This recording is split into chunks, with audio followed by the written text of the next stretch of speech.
Hey there guys, this is Jessy and I'm coming at you with another video, and today I'm coming at you with another Jessy Talks About What? And today was actually a request from one of our subscribers, and they asked me to do a video on self-esteem and low self-esteem. So, I brought in someone very special for this Jessy Talks About What?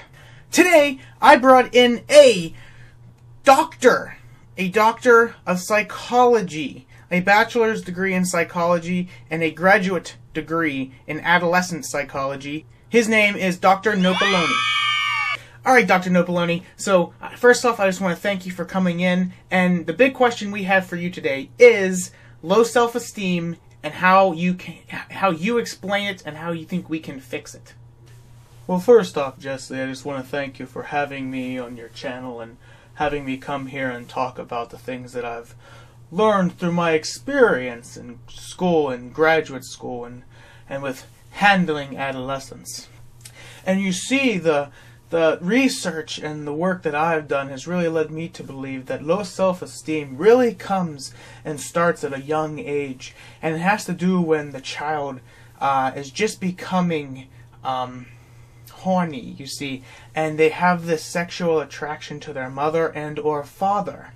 And you see, this attraction is buried deep down inside the child, either by themselves feeling that it is embarrassing, or because the parents find out about it and in turn force that feeling to be subdued and buried. And see, later in life, the child feels belittled because they did not get to release that tension and explore that side of what they were feeling. Dr. Nopoloni, are you sure that's correct? Why, of course I do, Jessy. I am a doctor after all. Like you said yourself, a bachelor's degree in psychology and a graduate degree in adolescent psychology. I think I know what I'm talking about. Doctor, where did you get your degrees? What college? Well, Jessy, I got my first degree at a local college, and I got my graduate degree at the university of your mother. Alright guys, with all joking aside, I do want to talk to you about low self-esteem and ways that we can overcome that, and even exactly what it is. According to the internet, low self-esteem, or a person with low self-esteem, is someone who feels unworthy, incapable, or incompetent. And another statistic I found online says that 80% of the population suffers from low self-esteem. So guys, you are not alone. You're not alone, and I can tell you from personal experience, I have dealt with low self-esteem for a very long time. And if I was going to be honest with you, the best way I think I can explain how to overcome low self-esteem is simple. Eventually, we grow up and we learn that we are who we are. And then that's who we're supposed to be. We finally, once we grow up and we start figuring out what we're meant to do and who we're supposed to be, we start realizing that that thing we're set out to do, that thing we were meant to do, that becomes more important. That idea that there's this thing that we are supposed to do that to help others replaces that fear of that incompetence and that unworthiness, because we finally feel like we're meant to do something. I did find a quote online, guys, that I think really backs up what I'm saying, and that quote says, "Happiness is found when you stop comparing yourself to others." Guys, ever since I can remember, and you can probably vouch for this as well, ever since we can remember, watching TV, reading books, we always were taught to compare ourselves to other people. We were always taught that the person on the TV is what we're supposed to be. The person who's writing the book, the person who's directing the movies, the person who's in the magazines, those are the people that we're supposed to look, act, and sound like. And guys, that's not how it is. In reality, we are supposed to be us. We're supposed to look like us. We're supposed to dress like us. We're supposed to talk and act like us, guys. That's who we are. And when we finally sit back and realize that the person that we are has a job in this world, we have this duty that is so much bigger than anything we can ever imagine. Guys, the thing we're supposed to do, whether it be a doctor, a police officer, a YouTuber, a mailman, whatever it is, it's 10,000 times more important than what it is we're doing now. For most of us right now, all we're doing is going to school and learning, most of the time, stuff we've already learned before. So guys, happiness, in my opinion, is found when you stop comparing yourself to others and finally realize that there is a thing that you're going to do that is going to help others.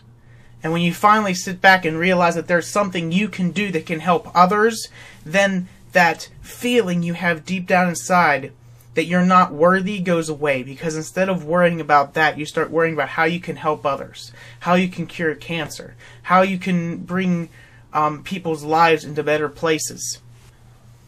So guys, what I can tell you is, when I was in high school, I dealt with low self-esteem. A lot. Every day. Every day of my life. I'd wake up feeling like I was not worthy. I wasn't worthy to walk in the high school I went to.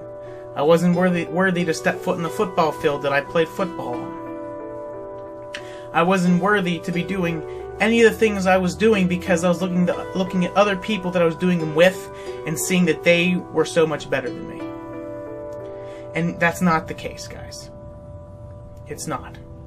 We all have this thing we're meant to do. And guys, when we finally stop comparing ourselves to other people, then we can finally step out and find those things we're meant to do.